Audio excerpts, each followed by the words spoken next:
Halo Detikers, apa kabar kalian? Semoga kalian sehat-sehat aja ya. Kalau kalian lagi berencana nyari moge bekas untuk harian yang harga bekasnya sekarang di kisaran 220 sampai 280 jutaan, rasanya motor asal Italia ini cocok buat jadi pilihan kalian. Motor ini udah sukses jadi ikon sebuah moge. Ini dia Ducati Scrambler Classic tahun 2018.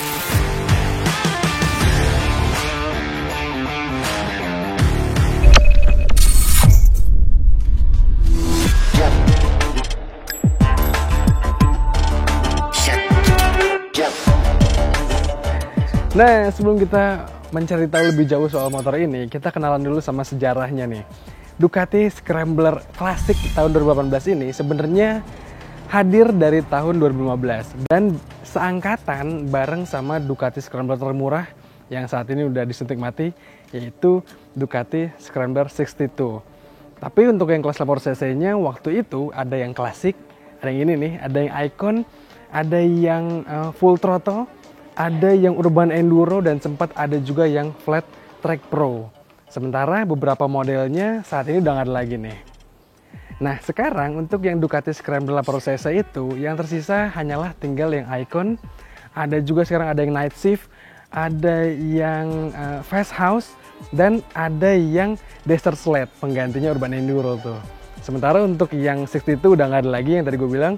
Terus ada juga kalau mau yang lebih gede kapasitasnya, kalian mungkin lebih cocok sama yang Scrambler 1100.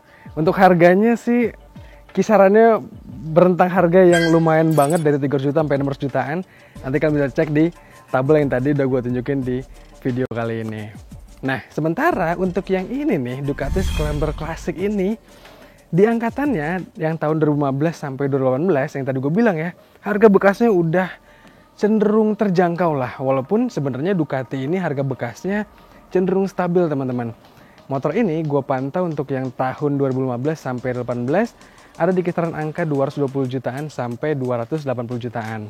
Kalau kalian mungkin nyari yang lebih murah lagi, di bawah 200 juta ada Ducati Scrambler 62. Tapi cc-nya hanya 40 cc. Kalau ini sih 80 cc. Tapi sebenarnya apakah teman-teman motor ini memang layak buat dipelihara, buat dipakai harian gitu? Kita akan cari tahu bareng-bareng. Pertama kita akan bahas desainnya dulu dan detailnya ada apa aja dari bagian depan.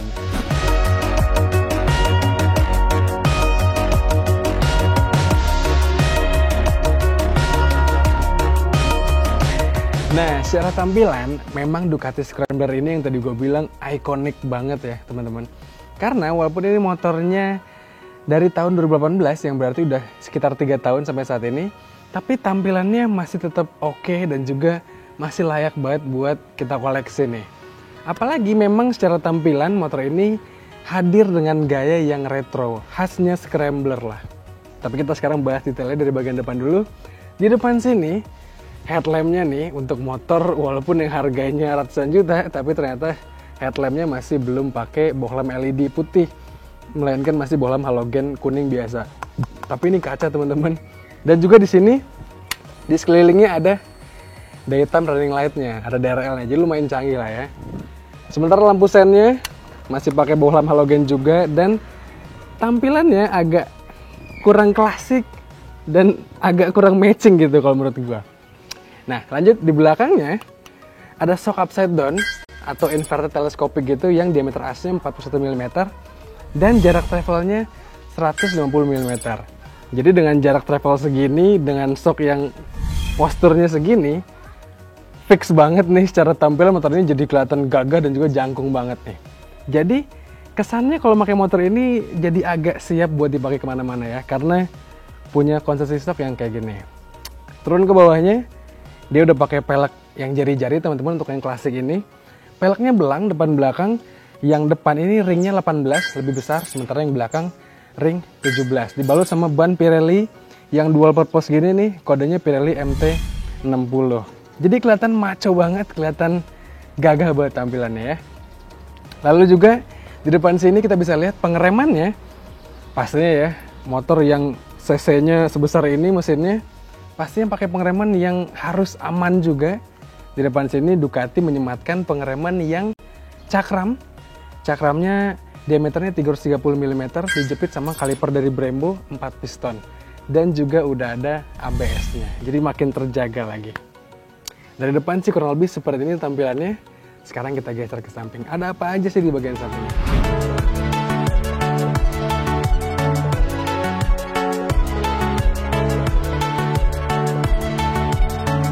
Nah, dari bagian samping kelihatan nih, kalau Ducati Scrambler ini, satu hal yang paling gue suka dari tampilannya adalah motor ini tuh moge dengan mesin yang buas, dengan mesin yang sangar, tapi tampilannya bener-bener gak intimidatif sama sekali. Jadi tampilannya ini masih lebih merakyat lah gitu ya, cocok dibawa kemana-mana.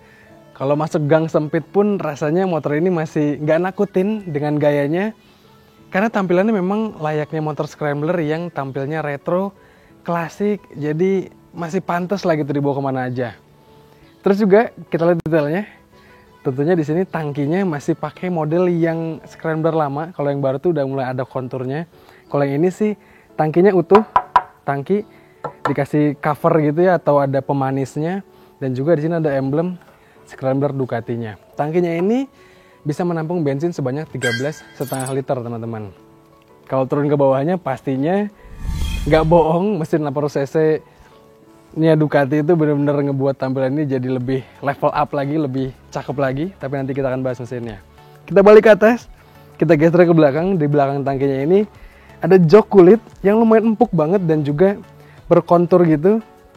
Ada diamond shape-nya gitu, dan ini kulit asli rasanya, warnanya coklat lah ya, jadi matching banget ya. Kelihatan klasiknya, kelihatan juga aura Scrambler-nya. Nah, yang menarik, rangka yang dipakai sama Ducati Scrambler ini adalah rangka yang modelnya twin spar atau sebutannya parameter. Rangka model kayak gini tuh ngebuat tampilan mesinnya jadi terekspos banget, dan juga rangkanya ini punya impresi yang kokoh gitu ya, rigid, tapi lentur juga nih. Jadi enak buat dipakai selap-selip ataupun buat dipakai bermanuver. Nanti akan gue jelasin impresi handlingnya. Kita geser ke belakang teman-teman. Di belakang sini kelihatan di bagian bawahnya lengan ayun yang dipakai sama Ducati Scrambler ini adalah lengan ayun model yang banana arm gitu. Tapi udah aluminium, jadi lebih rigid pastinya dan juga lebih ringan secara bobot. Dan juga dari sebelah kanan nggak terekspos bagian sok belakangnya, sementara ada dari bagian sebelah kiri. Nanti kalian akan lihat detail gambarnya. Sok belakangnya ini adalah sok tunggal dari Kayaba produsennya. Dan udah bisa diatur tingkatan preload dan juga reboundnya. Jadi kalau kalian butuh karakter berkendara yang sesuai sama karakter kalian, bisa langsung disesuaikan di sok belakangnya ini. Nah, di belakang sini peleknya terasa kokoh banget ya tampilannya ya, gagah banget. Apalagi peleknya jari-jari, jadi kesan klasiknya dapat banget. Dan di belakang sini untuk pengeremannya dia pakai rem cakram juga, sama-sama depan pastinya. Tapi cakramnya lebih kecil, yaitu 240 mm, dijepit sama kaliper tunggal aja dari Brembo juga. Dan udah ABS, jadi ABS-nya 2 channel, depan belakang teman-teman. Lanjut, apa lagi kita bahas nih? Di atas ini ada tambahan bracket gitu, jadi buat bawa sidebox bakal lebih nyaman lagi. Tapi terakhir, kita bakal intip motornya, wujudnya gimana dari bagian belakangnya ya.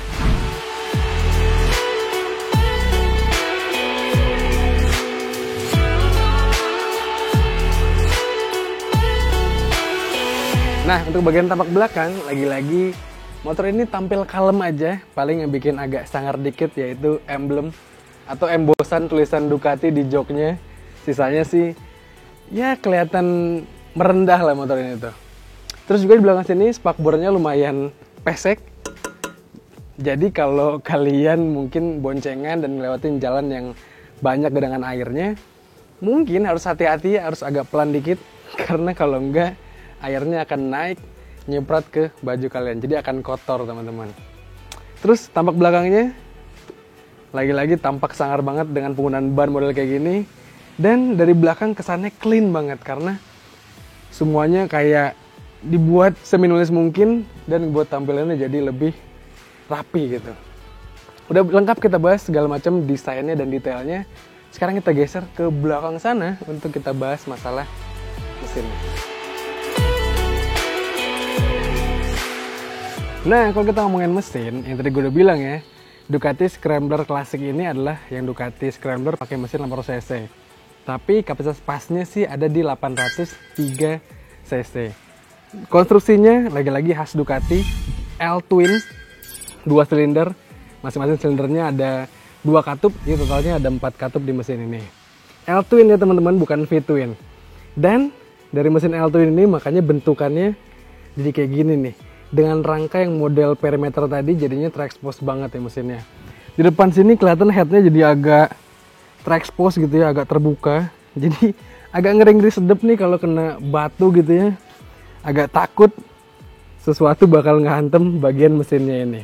Tapi nggak masalah. Mesinnya ini seperti yang kalian bisa lihat juga nggak ada pendingin cairannya atau nggak ada radiatornya. Jadi masih menggunakan pure pendingin udara.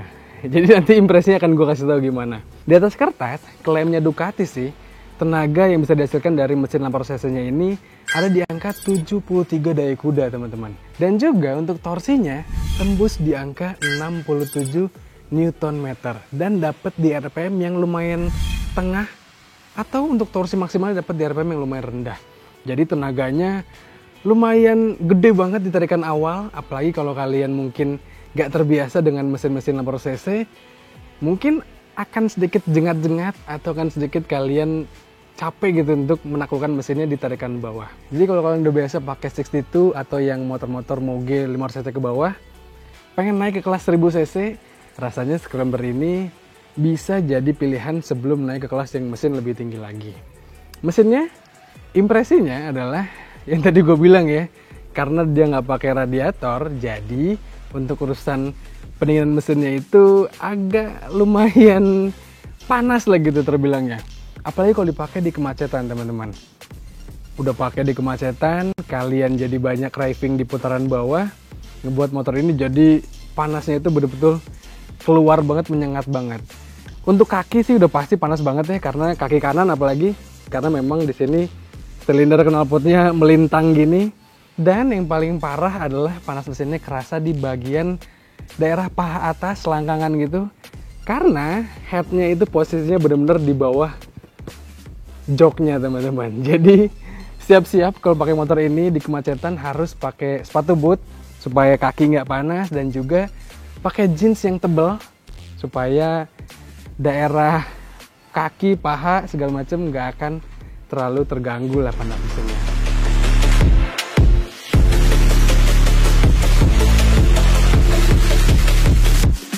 Nah, kalau urusan impresi tenaganya sih, ya jangan diragukan lagi ya. Mesin 800 cc dari Ducati ini memang terasanya sangat-sangat buas, sangat-sangat liar. Gampang banget dapat ke 100 km per jam. Kalian mungkin baru narik gas di putaran rendah ke tengah, ini mesinnya langsung bisa keluar tenaga yang gede banget. Walaupun karakter mesinnya adalah karakter mesin yang overbore. Jadi tarikan tengah ke atas rasanya akan semakin liar lagi. Tapi berarti kalau dipakai harian, mungkin kalau rumah kalian banyak lewatin jalan macet menuju ke kantor, ya agak harus sering bersabar karena motor ini memang layaknya atau pasnya, cocoknya dipakai di jalan yang sering kosong gitu teman-teman. Nah, kalian mungkin dari tadi salah fokus sama knalpotnya karena memang udah diganti. Knalpot standar dari Ducati ini, Ducati Scrambler ini diganti pakai knalpot yang dari Thermic Noni. Knalpot ini adalah knalpot yang didesain khusus untuk Scrambler ini teman-teman. Untuk bocoran aja, harga knalpotnya tembus di kisaran 29 jutaan. Jadi kalau kalian pengen ganti knalpot, pastikan kalian pakai knalpot yang udah distandarin sama Ducati. Sekarang sih ada Akrapovic dan juga ada Thermic Noni yang dijual resmi sama Ducati Indonesia. Bisa kalian pesen kalau kalian beli motor ini. Harganya yang tadi gue bilang 29 jutaan. Kalau kalian beli knalpot resmi ini, kalian akan langsung dapat USB gitu untuk di mapping. Jadi mesinnya akan langsung disesuaikan dengan tenaga yang bisa dikeluarkan dari knalpotnya ini. Dan juga nanti di bagian instrumen clusternya, pas kalian nyalain akan muncul welcome sign gitu tulisannya race. Sekarang yuk kita intip bagian instrumen clusternya. Itu canggih apa?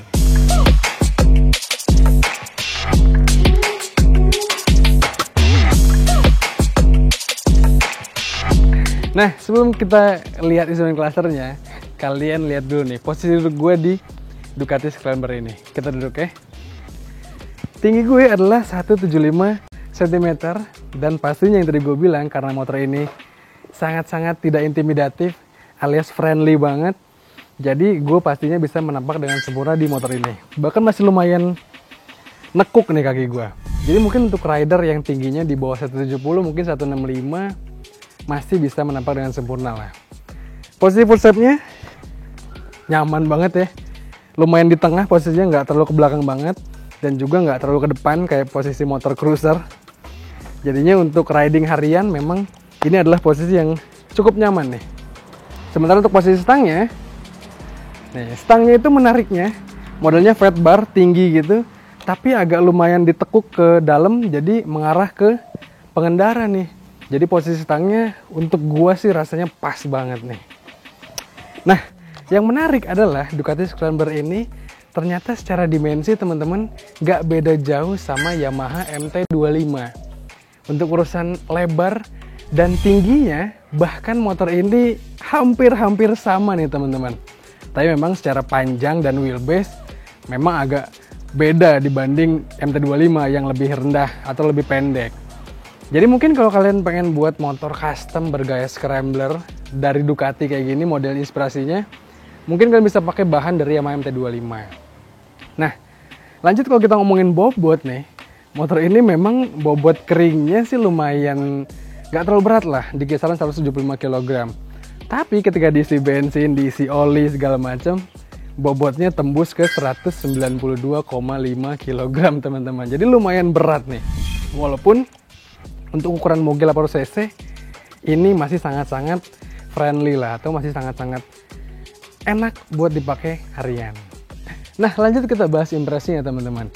Motor ini yang tadi gue udah bilang ya, handlingnya tuh enak banget, rangkanya terasa rigid, untuk handling harian terasa sangat-sangat friendly gitu ya, nggak takut kita pakainya, nggak intimidatif sama sekali. Apalagi juga didukung sama suspensinya juga yang gue bisa bilang suspensinya itu dewasa lah gitu.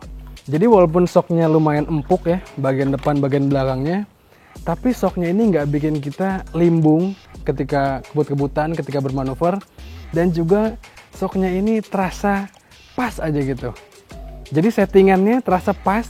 Jadi kalau ketemu jalan yang kita bisa kebut-kebutan dikit, kita bisa belok agak lumayan kencang, motor ini masih terasa enak buat dikendarai. Tapi ketika ketemu jalan yang jelek, berlubang sekalipun, motor ini sangat-sangat terasa nyaman juga. Jadi nggak keras sama sekali. Jadi untuk shocknya gue acungi jempol lah. Terus juga untuk urusan boncengan pun sisa joknya masih lumayan banyak. Jadi motor ini kenapa gue bilang pas untuk dipakai harian? Karena kalau pasangan lagi pengen ikut jalan-jalan masih bisa banget. Oke, mungkin udah lengkap semua gue bahas. Sekarang kita intip bagian instrumen clusternya dan nanti kita nyalain motornya. Nah, dari bagian stang-stangnya dulu, di bagian kiri ada kopling yang lumayan lembut walaupun belum hidrolik ya. Terus juga di sini ada banyak tombol-tombol gitu teman-teman. Yang atas tombol pass beam. Terus juga ini ada tombol dial buat ngatur instrumen clusternya nanti. Ini ada lampu sen. Kalau kalian ke kiri ditahan akan jadi hazard. Terus juga di sini ada klakson pastinya, dan di sini ada dial tambahan untuk mengatur lagi-lagi instrumen clusternya. Sementara di bagian kanannya, nih, ini adalah switch untuk menyalakan motornya atau engine startnya. Jadi tinggal diangkat ke atas, nanti starternya akan nongol nih. Tapi sebelumnya kita nyalain dulu kontaknya. Nih, kunci motornya kayak gini teman-teman. Kunci motornya udah pakai immobilizer ya, jadi pastinya aman. Walaupun nggak pakai magnetik, pelindung segala macam. Nah, sekarang kita nyalain ya instrumen clusternya ya. Nih, harusan race. Jadi kalau kalian udah ganti knalpot thermic noni dan juga udah di mapping ulang motor ini, akan muncul tulisan race. Tapi instrumen clusternya ternyata sederhana banget, nggak kayak Scrambler yang kekinian. Di sini di atas adalah jam, terus juga di sini ada odometer yang bisa diatur pakai tadi ya tombol-tombol dial tadi. Ada speedometer di sini dan juga ada tachometer.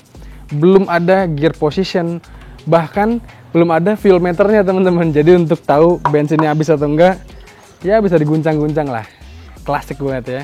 Dan juga di sini di belakang dial digital ini atau di samping-sampingnya ada beberapa indikator lampu gitu yang bisa kalian lihat untuk melihat kondisi motornya. Oke, udah lengkap segala macam, sekarang kita nyalain aja langsung. Ducati Scrambler ini. Dan kalian dengerin gimana sih suaranya.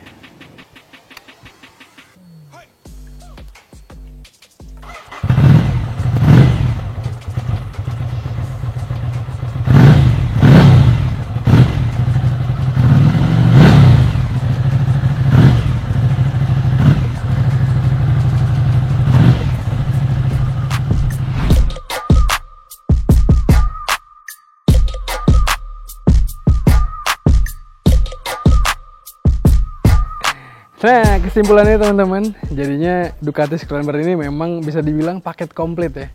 Lengkap semuanya, desainnya keren, mesinnya bertenaga, walaupun agak panas dikit.